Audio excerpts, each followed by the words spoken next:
you look at the stuck, it's usually some range of functioning, and parents will be like, well, but is this functioning? I'm like, we're leaning toward true stuckness, but there's still a tiny bit of energy, right? Like they go to one class, right? They leave the house for a couple hours, okay, well, I don't know yet, but let's talk about it. I don't know what it means, but we do need to be cautious, take our time, be reflective, breathe, recognize how much is this us as parents, how much is it really about them, what's their history like, is this something that's new? Do they need this challenge? What are they thinking about it, right? Hi, it's Kate from ADHDkidscanthrive.com. Before we start, I want to address the fact that I know how overwhelming it can feel to parent a child with ADHD. That's why I want to share my journey with you through my book, How We Roll, A Parent's Journey on Raising a Child with ADHD. All my experiences, insights are narrowed down into this book.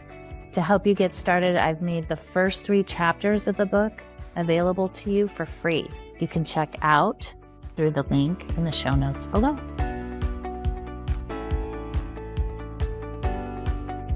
It's Kate from ADHDkidscanthrive.com. Thank you for being here. My guest today is Greg Burnham, who is Program Director of Gemba Boise. He's an ADHD parent coach, ADHD coach, and a therapist. I invited him here today to talk a little bit about kids, in this case, ADHD kids who have ADHD and probably other things going on. Greg works in this space where there's services and support available for these kids who are having a hard time finding their way when they're in that 18 to 24 age group. They may have gone to college and had troubles and need to come back home or go to a program like yours, or they're just having a hard time finding their purpose and kind of getting going after they graduate from high school. So that is what we're going to talk about today. Fantastic. Okay, thank you. Okay, so let's just talk a little bit about what a gap year is and how that works for young adults. Most of us obviously don't really have any idea what we want to do when we leave high school anyway. And some individuals can enter the college realm, and that not knowing what they want to do they'll eventually drift into something that works for them. And it is a pathway that is, not a straight line, but is functional and can work. For other individuals, stepping into that space of college is not going to work for them. They can foresee that they're lacking some skills, maybe some confidence, maybe some clarity, maybe some relational struggles, whatever it might be, that they know that going to college and just allowing that to naturally evolve, even if it's bumpy, is probably not the most effective thing for them. Yeah. And so they're asking themselves, what else do I do? The other option is, once again, they thought that it was going to work at college and found that it did, really wasn't for them. And they need a reboot. They need a reflection time. They need a chance to either do something, do nothing a little bit, if you want to say it that way. I don't mean nothing, right? But yeah. Not feel like you have to have this direction where you can come and get a job for a little bit and just kind of figure out who you are and what you're about and understand your particular spots in your life that are maybe weak spots, right? Areas that aren't working as well, in a very non-judgmental place with amazing human beings that can just help walk you through that. Okay, so listening to you're talking a lot about the individual, the kid really reflecting on what's not working and not working in their life. Yes. Which is one path. Absolutely. And then there's one type of kid. And then there's a different type of kid who also just thinks that they need to be on a certain path because our culture says, yes, this is what needs to happen. Typically is that you will go to college, right? And that is the step that you need to take to go get a job. And so these neurodiverse kids kind of get trapped in that cultural expectation, if you will. And so do parents. So that's my point. The parents, we buy into the fact that that has to be the next step when you graduate from college, and it may not feel right or the kid may not be ready for that step, right? Yeah. When they graduate from high school. And so the whole family kind of gets into a pickle about what the next step should be. If as a parent you haven't spent some time, at least by the time they're a senior in high school, to reflect on yourself and to say, have I, with good reason, have I got caught in the, I'm going to call it trap, but sometimes it's a necessary trap when young people are younger and we're helping them kind of navigate the world, navigate the system. We're kind of pushing them along. And I don't mean that in a negative way, right? We're just kind of helping them cope and deal and progress the best they can. And we don't realize that we're still doing that into high school. And at some point we needed to pause and reflect on where are they really at? What do they really want? And maybe nobody's really been able to ask them that. And so they're just on autopilot. We're on autopilot, like you're describing, and we haven't all taken a chance. So, for young people to do that, but also for parents to pause and say, what's really going on? What level of, I don't want to call it struggle in a negative way, but what level of struggle is there that we haven't maybe looked at? Yeah. Then high school ends, right? Everything up and through high school is very structured, right? For a kid, they're being a student, they have their job, that's their job. Then they turn 18 and they graduate. And it feels like it's happening more and more that especially neurodiverse kids are getting stuck kind of in this space of like they're not in school anymore, but they're not independent, or they haven't figured out how to find their independence in their new role in society. And so they're getting stuck. And this is where like a gap program can kind of help be the bridge. Yes. To kind of crossing the chasm from job as a student to active participating in society as a worker in some capacity. It seems like crossing that chasm is hard. Yes. For some. And all their structures, right? Their structures are dependent on the structure they're in. So a lot of the internal structures aren't there. Right. So they look like they're there because it's functioning okay, but you take away the externals and all of a sudden you find out there isn't as much internal as you thought there was. Yes. Or mom and dad knew that, but was hoping they just kind of figure it out. Momentum, right? The worship of momentum, right? We're like, we just kind of get them going fast enough, they'll just keep going, right? Yes. And unfortunately, for many, it doesn't work that way.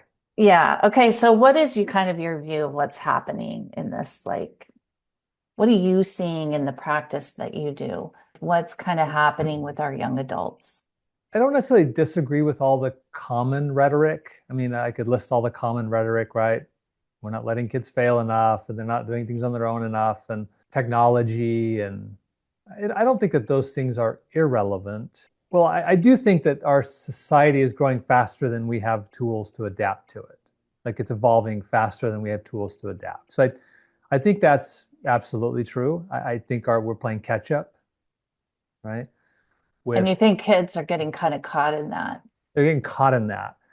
But to blame society or technology or kids these days, I know we don't mean to, but oftentimes we communicate that, which I think is actually a little bit harmful to young people, versus saying, oh, these are struggles that have always existed, so are they just happening sooner? How many people with ADHD were pushed through the system, even through college, and then had to crash later, right? So I don't know if we really were to do a real cross-sectional study to see, is it really that different? I don't know if we would see it as different. I think it's happening sooner, but is that a bad thing, right? Right. What's happening sooner? The crash or the struggle or got it. The hurdle, the shutdown, okay, that it's happening 18, 19, 20, where maybe what's happening at 30. We didn't 30, got it. Much, okay, right? Got it.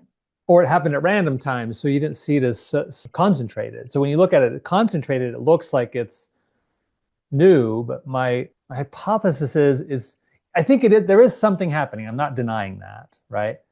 But it may not be as large as we think because it may just be happening earlier because of trends in society. But if we learn to work with those trends and understand them effectively, might that end up being a good thing, that it's now happening sooner? We can work with it sooner. We can get them to gap years. We can get them to places to learn the skills. grow and evolve in a way that's going to work for them versus grow and evolve in a way that's going to work for us, right? Or, Right. fit our thinking, and them finding ways to navigate their world that are unique to them and are sustainable. Yeah. And that's the magic. Yes. It truly is. It's doing that. It's the child who becomes a young adult finding Yes. that, right? The sweet spot for them. Yes. And then they start to thrive. Yes. And that often doesn't always look like kind of the pace of the world, is what you're saying, which I do 100% agree with. And And I that, actually think maybe, do you think that's why neurodiversity is like on the rise? It's just truly what it is the world is speeding up. And so it's harder for your neurodiverse thinking and brain to kind of keep up with the speed of our world. yeah, and I think our kind of the traditional ways we think about change and growth don't fit for them either. And so we're having to evolve how we think about change and growth. We're almost a little bit, I don't want to say scientific, but too driven by outcomes, not enough by process. Yeah. And for the young people that I work with, it's all about process, right? It's all about like, I have this vision of them creating this internal scaffolding that's like leaning over, and it's in a good way. This is actually a really positive statement, but I would look at it and think that's funky. That doesn't work, but it works for them and it's theirs and they own it and they built it and it's sustainable for them. And it'll tweak and adapt and adjust, but because they built it, and they're willing to maintain it and they're taking complete ownership of it, it's a sustainable Yeah. structure. But I may think, no, it's supposed to look like this.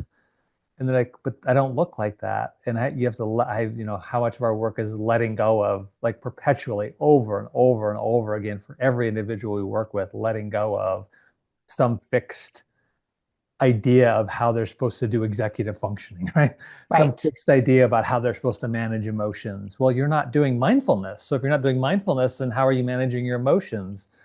You're not talking about it like I think you should talk about it. You're not, because I also work with individuals who are, obviously neurodivergent, but also on the autism spectrum. And so I work with a full range of, and our program works with a full range. So we see varying levels, right, of the need for them to build their own internal style and structure for us to guide and pace and teach and coach, but not control. Yeah. And that is the balance for all Yeah. parents, right? And their kids. That's kind of the dance. Yes.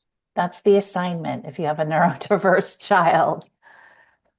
It Yeah. takes a high level of consciousness to really get how your kid operates and Yeah. what they need to operate as adults. Yeah, it's a journey. You create enough container, just enough cushion for them to go on that journey Yeah. with good Okay. people around. You have to have the good people that are the essence, right? That just know how to walk this path. So Greg, I read a lot about kids, like what happens is, they feel stuck in this dynamic of this transition, and doing drugs seems to be a primary way to solve this problem. Mm-hmm. Some kids take it as let's do drugs, let's be an addiction. Okay, Yeah. whether it's drugs and alcohol, it's gaming, it's sitting on their phone a majority of their daily life, right? Instead of like they're kind of dipping out of life versus Yes. taking steps to participate in life. So how do you help parents when they get stuck, when they're watching their young adult be stuck in these habits that aren't serving them? We have to differentiate stuck levels. So there's what we unofficially would diagnose as stuck, like truly stuck at the level where you're like, we need to do some kind of intervention. Yeah. They're not going to find their way out. Yeah. And that's when you say, you got to get help. Yes. You got to get a third party involved to help. And then you start the process of figuring out what level of help and support and all that kind of stuff when they're stuck. A lot of the young people I work with have been in that stuck. It's not so much like, yay, I'm going to a gap year. It's like, it really didn't work. Like I really got completely stuck. and I Okay. could not find my way out. Not all of them, but just in my career, I've been more parents who are really in a severe situation going, we can't, they're not getting out of bed, they haven't gone to school for this long, completely stuck. So stuck, some kind of intervention is necessary. Then there's like on the other end, it's stuck that's not really stuck. It's just parental anxiety, What right? is that? Tell me, what does that look Like like? like for some parents, like they find out their kids smoked a little weed and they're freaking out that they're now an addict and they're not really stuck, right? They got a C and it's not stuck, but they're like, oh no, like if they keep getting C's, before you know it, their whole world's going to crumble and it's not really stuck. So that's not as common, but it happens that and sometimes that's just like, hey, slow down. It's not stuck. We're not in a scary situation. Let's breathe. Let's assess. Maybe I'm missing something, right? And then it's anywhere in between, right? There's stuck, as in I can tell it's temporary. So I don't need to react to it. I can let them struggle through this. There's still some momentum, right? There's enough that if I jump in, I'm probably going to make it worse. So I just continue to talk with them, process, support, wait for them to be ready to be like, okay, now I'm ready to engage. Because it's not harmful. They're probably gaming too much, whatever that line is. They're still going to most classes. Maybe they fail one of them. So you can tell that there is a stuckness. It is really a stuckness, but if I intervene, I'm going to probably make it worse because they need to work through that, right? They need to go through that process. They need to be asking for help. They need to be initiating. And if I take that away from them, then intervene, Yeah. it's So not they're hard. It might functioning scare on you. some level. There's Some functioning at level of some level. function. Yeah. They're Yeah. making it work. Yeah. It may be bumpy, but it's working. And that's probably the most common stuckness we see, Okay.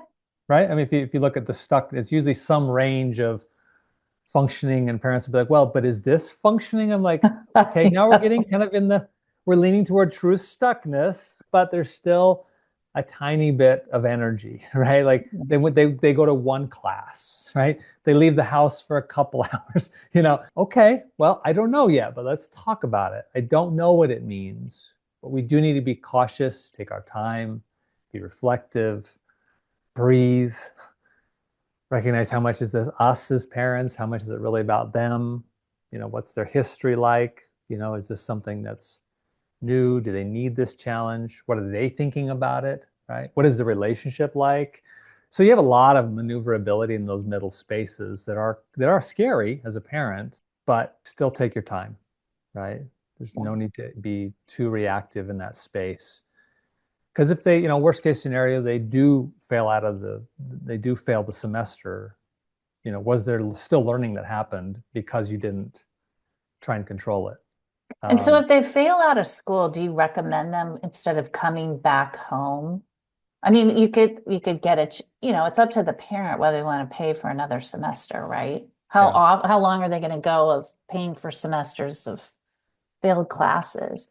So as a parent, do you bring them back? I guess it's all individual, right? Do you bring it back home, or is this when you kind of go, oh, maybe we should look at like a gap program when we're working on things that aren't working on like building independent skills and responsibility, That's where I that think where a kind of coach track. comes in. Yeah, because you have a person to bounce it off of, play different ideas, challenge your own, once again, fears and anxieties that might get in the way of seeing straight. And then, yes, it is at that point, it's good to say, well, I don't want to react. So if you're not in a reactive state and you see certain trends that are clear that they're not gonna self-correct. And I don't mean promises, because promises are meaningless. You look for the behavior, right? What are the patterns? What are the historical patterns? So if the patterns indicate that it's not going to self-correct, then why would you keep doing the same thing? Then we're probably in a little bit closer to that stuck place and you need something new.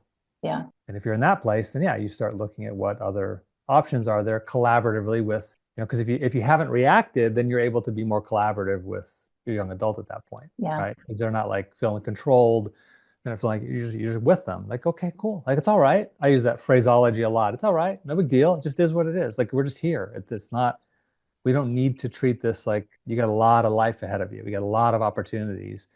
It's just where you're at right now, right? That's where you're at right now. So if that's where you are, then let's just face it and deal with it and let's take the next step, whatever that is. And if that's a gap year, fantastic. Let's take a gap year in some form, right? I mean, some kids maybe need to clear their heads, but a lot of these young people, they just need, once again, a space to get coaching and to struggle and to go through that struggle, but learn to find a way out, Yeah, and that seems to be the gap year is the hype, I guess, if Yeah. you will. And parents don't like you think of, well, gap year could mean these travel programs, right? Sure. Or there's junior college where you go a little bit slower, but then there's these programs like you have where it's like because of biology, they at 18, they always they want some sense of freedom, but they may not be ready for like what college offers, right? And they may never be ready, but this is a great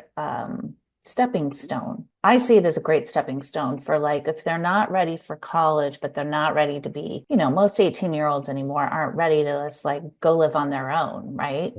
So what a great way to kind of build time. And so do you feel like your clients, like after they've spent a year kind of being independent with some support that's not their family, that they're able to kind of build this scaffolding so they can, they find a little bit more about who they are, what they're interested, and able to kind of take some more independent steps? Yes, because you have two things happening. One is that they learn the scaffolding, but they also learn what next steps are best for them because they didn't really understand that when they first applied to college. They went to like the traditional, like this college is good for these things, right? So I had a young person, I was just recently talking to him who had transitioned to college, and he was a great example of this funky scaffolding inside of his head. It works, and it just worked, and he figured it out. He had tons of challenges. He was doing a lot of working while he was here. Job was his priority for a while, and he got in trouble with his boss, and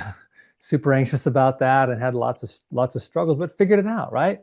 Navigated it, figured it out, created the scaffolding, and then at some point he said, "I think I would do well in that type of college." And so we started working toward that. It was his idea. He was driving it. Parents got 100% out of the picture. No, I mean, I don't mean non-supportive, but I mean Yes, 100% yeah. any sort of A part management, of right? the decision making. Yeah. It was all his. So he took full ownership of it. He did his research and filled out the application, did this whole process, and now he's settling in very well, right? It's just a totally different scenario because that internal scaffolding has been built, funky as it is, and he decided this is what will fit for me in the future. And that combo, the autonomy has grown, the decision making has grown, the confidence that feeds off of that. All these factors come together and it sets them up now to go on a journey that'll be effective for them. Not without struggles, because they'll have other places they'll have to adapt their scaffolding and they also repeat that pattern, but it's repeatable now because they did it. We didn't do it to them. Right. They weren't forced. They weren't forced. And we let it be It as came from inside them, right? unique as it had to be with some coaching, right? We're Yeah. processing, talking, and sharing and inviting, right? But then they're picking. If we throw 10 things out at them, they pick. I think I like that one, right? That one's interesting, right? There isn't a right or wrong. Or I like a hybrid, like I kind of like that one, but I think I'll do it this way, my own way. Great. Yeah. That's awesome. It's yours. I wouldn't do it that way, but if it works for you, then go for it. That's the journey. That's what we're all looking for. Yeah. Okay, so did want to talk about, well, I know people who are listening, they're going to go, what are the fees? How much does this cost? Is Yeah. insurance help? If you can just give us like broad level kind of view for a parent who's considering, they're listening to this going, wow, I didn't even know this was available as an option. So the way I think about it, just globally, I'll talk not just about us, but globally is, if you're doing like a travel one, that's going to be expensive because travel and the costs associated, all the things that have to do with being abroad and all of that Yeah. can be expensive. And can I add that travel though too, those aren't providing any kind of intervention on helping a kid find their own agency, except for the fact that they're traveling separate from their family. Like there's no therapeutic work, right? Sometimes there is. You might have a Okay. therapist that's involved in it. There are some moderately therapeutic versions of that. Okay, good to So know. I don't think that they're just a lot out there. I think for parents to know that there's a lot of options out there, a lot of variety.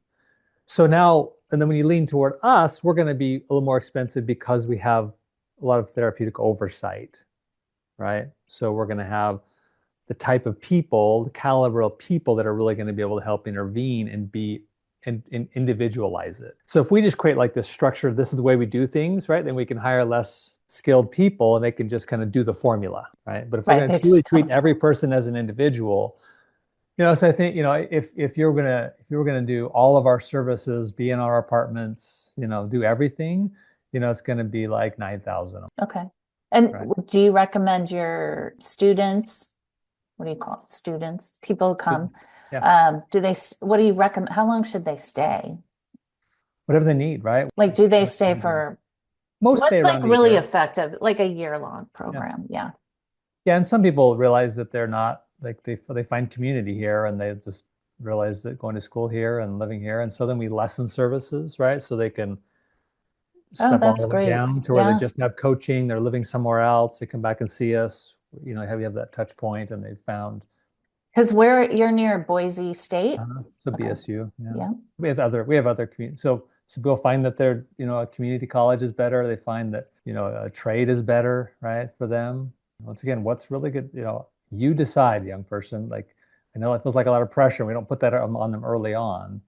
Yeah. We are planting that seed early on that they're having to design their lives to work for them. Yeah. Well, and that's what every young adult wants is Yes. agency over their own life. Yes. Right. But they're scared, they're terrified. But sometimes, yes. Yes. And sometimes they may not be ready or they need more support and more therapeutic work to kind of get them to what they really want. So that's tremendous. So that's why he's a coach guy. That's why it's more coaching even though we are therapeutic, we take a coaching method because it isn't heavy on the talk therapy, if you will, right? We're more practical, hands-on. Let's go for a drive. Let's get you to go take care of this errand. And while we're going, we'll go chat about this thing. Let's sign you up for this group or this.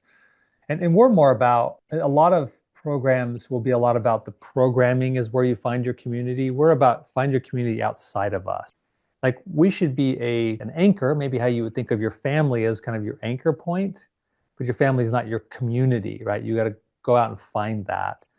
And we want to help people learn how to find that through their employment, through their schooling, through, clubs, through volunteer work, whatever that is, and help them design and find that community outside. Yeah, that's wonderful. Which is more lasting also, right? Because if you learn how to build community, it's more beneficial than plug and play. You know how to like adapt. Because then if we're not careful, we become another high school situation. Yeah. And that's what happens a lot of times in the travel ones, which they're fantastic. I'm pro travel, but the same thing, right? It's one more container for you to be in that is safe and secure and great. And maybe some people need that. And I do know some people need that and benefit from that. And so again, I'm not against, everybody's different. So you got to know what you're actually buying into. Yeah. Yeah. When you're thinking about this stuff. Okay. And then overall, do you feel that your students, like just as their brains develop and they get all these skills and find agency in their life, that like as they mature, they do find their way? Absolutely. Yeah. Yeah, it's exciting. It's slow, it's tedious at times, but when you take that pace and you take off that external pressure and you really let them start to feel themselves and, parents aren't to blame anymore and school's not to blame and they're not to blame either. There's no blame anybody. There's no directional blame. But you get to start to design your life without that, unnecessary added pressure that we often put on neurodivergent individuals to fit something. Yeah. And they feel that kind of internal calm and start making choices and they become more collaborative, right? They become more willing to seek out the help because it's not being forced on them. Back home, so often is the case. They're made to go to therapy and they go and they tolerate it and it's fine, but they don't really own it. All right, Greg, you've been a wealth of information. That's good to spend time with you. Yeah, absolutely. For this group of kids, I think parents really are trying to figure it out. So this was very good. I really appreciate your time.